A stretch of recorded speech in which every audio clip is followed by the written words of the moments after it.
What's going on, guys? John Hall here with Intense Cycles. Today we're going to be doing an unboxing and build video for your new Sniper T Pro with SRAM transmission. Let's get started.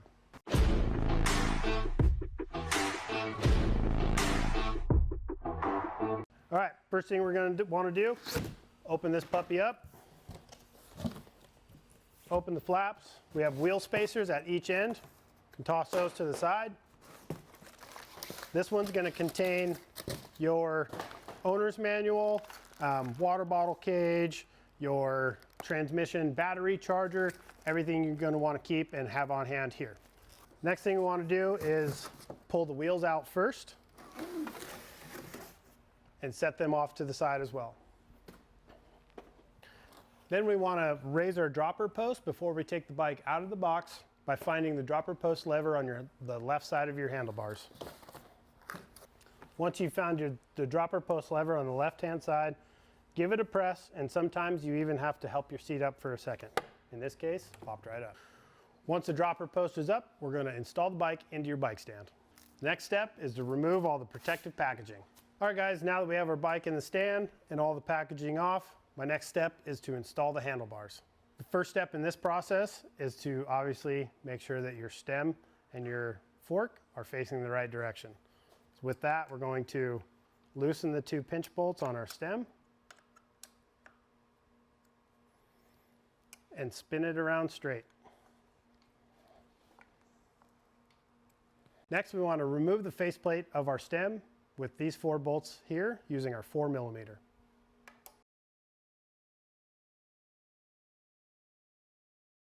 Then our handlebars set into our stem, ensuring that our brake lines are not twisted and that your left brake or your front brake is on the left and your rear is on the right. Then we want to reinstall our front faceplate onto our stem by holding it there and just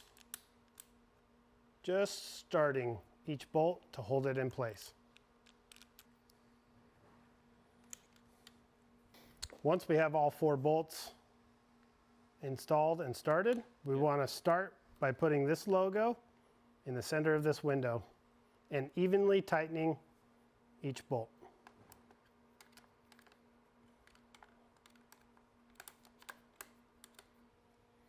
My favorite technique to ensure the evenness is to make sure that the top gap between the 2 plates is the same as on the bottom. At this point, you just want to make sure that each bolt is tight enough where the handlebars aren't going to move or go anywhere. Then we're going to come through at the end and torque everything to spec. Next thing we want to do is install our wheels. Here we have our front wheel, so we want to remove our cardboard packaging.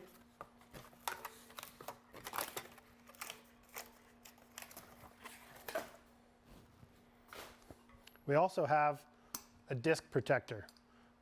Pull that out, and when doing so, you want to make sure that you don't pull the wheel spacer out. So always ensure to check this protector here that there's no spacer on there. If there is, slip it off and put it back on here. That being said, we want to make sure that both spacers are on both sides of the hub for both the front and the rear wheel. To install the front wheel, we're going to first remove the front axle. Next thing you want to do is remove the brake pad spacer. Install the front wheel and reinstall the front axle. Spin it until you can reach and apply tension at the halfway point with this lever, ensuring that it is always facing in the up direction. Next, we can remove the packaging from our rear wheel.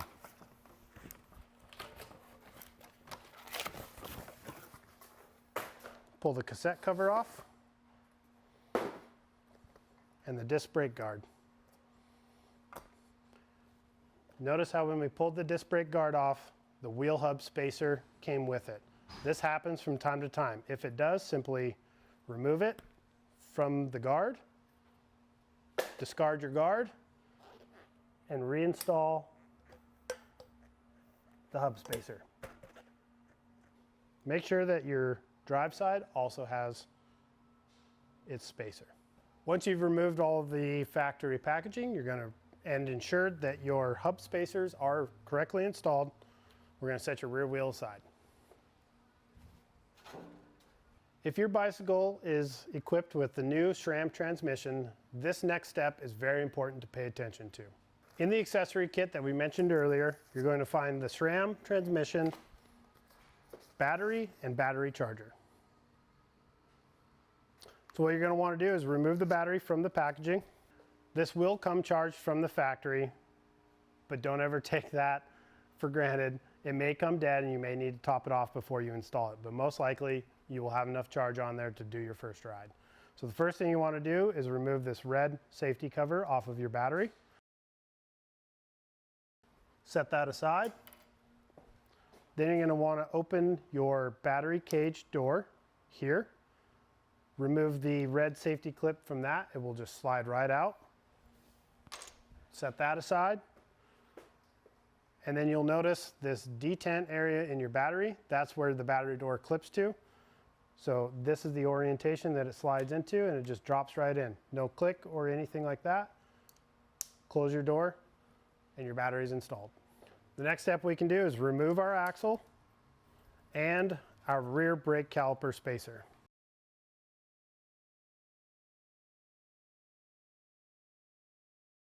Our next step is to install the rear wheel. In order to do that with the SRAM transmission, we need to put the rear derailleur in the setup cog position. On this particular model, it is the 21 tooth on the cassette. Please refer to SRAM's setup guide website to make sure that you use the correct setup cog, because it varies between every bike model. In this particular case, to be in the 21 tooth, we need to go up 5 clicks with the derailleur. We can do that now. At this point, you want to make sure your derailleur bolt is just hand tight. At that point, you want to then back it off 1 full turn. I like to use my wrench in a vertical position and back it off the 1 full turn. Next thing we'll do is install the rear wheel, ensuring we set the chain onto the 21 tooth cog. That is 5 steps up, just like we shifted the derailleur. It's 1, 2, 3, 4, 5. In this case, it is the cog just below the red plastic ring. Next, we want to make sure that the derailleur cage is in the full forward position with the button engaged. Next, with wheel and axle in hand, we want to lay the chain on the 21 tooth as described earlier and slide the rear wheel into position. Installing the rear axle, but do not tighten it all the way. Leave it loose. Now we're going to want to release the derailleur cage into the setup position. You can let it go all the way and then bring it down just slightly and insert the button again, and that's your setup position.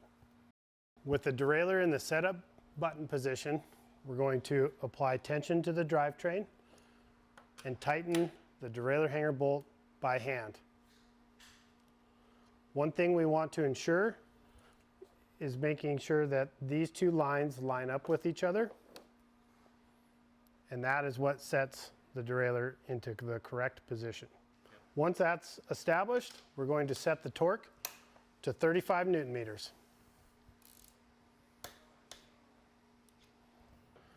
Once everything is all set up, you want to remove it from the setup position by pressing forward and letting that button release. The last step is to finalize and tighten your axle.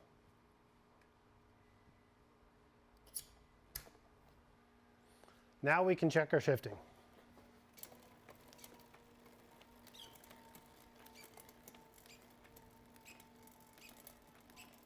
If you find that your derailleur is not shifting properly, please refer to our SRAM transmission micro adjust tuning video. At this point, you can install your pedals of choice. Now we want to pump up our tires to our preferred tire pressures. Tire pressure is always a personal preference. Make sure to refer to the tire's manufacturer's maximum pressure so that you don't exceed that. At this point, we're ready to set the bike on the ground to set our seat height, our suspension pressures, and our front controls. First thing I like to do is set my suspension pressures so that the bike is sitting in its proper geometry before I set my seat height. To set our suspension pressures, let's grab our shock pump from our toolkit and then reference our guide on our suspension for our rider weight. Step one is to remove our air valve cap on the left side.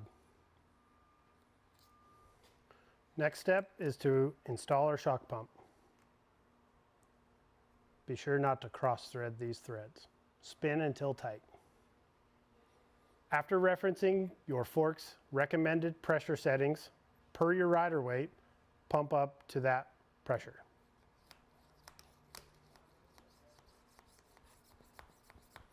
Before removing your pump, we want to equalize the positive and negative chambers in the fork by compressing it part of the way where you'll hear the air transfer between the two positions. I do this by holding the front brake and compressing the fork slowly until I hear the air transfer.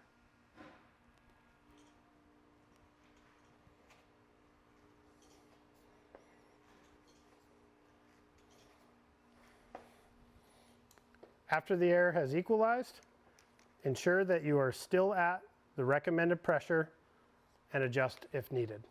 And remove the shock pump. Don't be alarmed if you hear air escape from your shock pump. That is just air leaving the hose, not your fork. Reinstall your air cap.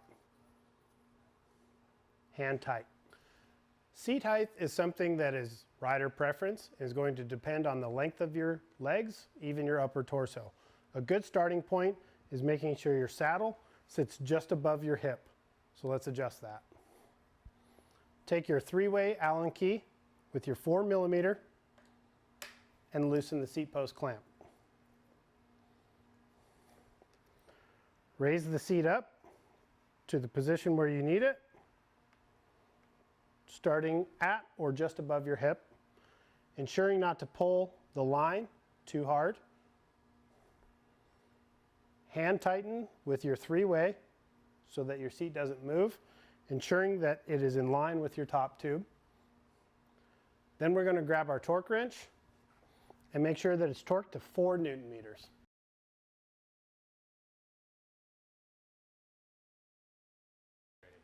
Please reference our sag setting video on intensecycles.com in order to get the proper setup and sag for both your fork and your shock on your full suspension Intense mountain bike. What I like to do to set my controls up is first make sure that my bars are straight while simultaneously checking my headset. So take your 3-way Allen wrench with my 4mm and loosen my stem pinch bolts. Once I know those are loose, you can take your 5mm and snug this top bolt. Not too tight because you will over tighten your bearings and your steering will become tight. Too loose and your headset will be loose. So right in the middle is where you want it. Once that's complete, ensure that your bars are straight in reference to your front wheel or your fork. Use your best judgment. Once you ensure your headset is tight, but not too tight, and your bars are straight, we're going to re-torque our stem clamp bolts to 5 to 7 Newton meters. Ensure you alternate evenly between the two bolts when tightening to ensure proper torque.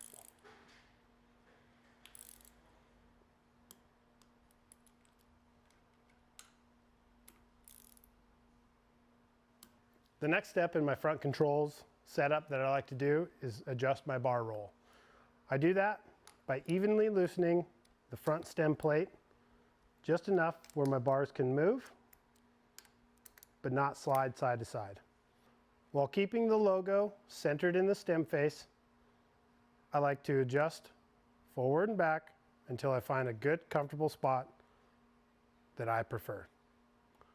Once I do, we can retighten and torque properly our front stem face bolts.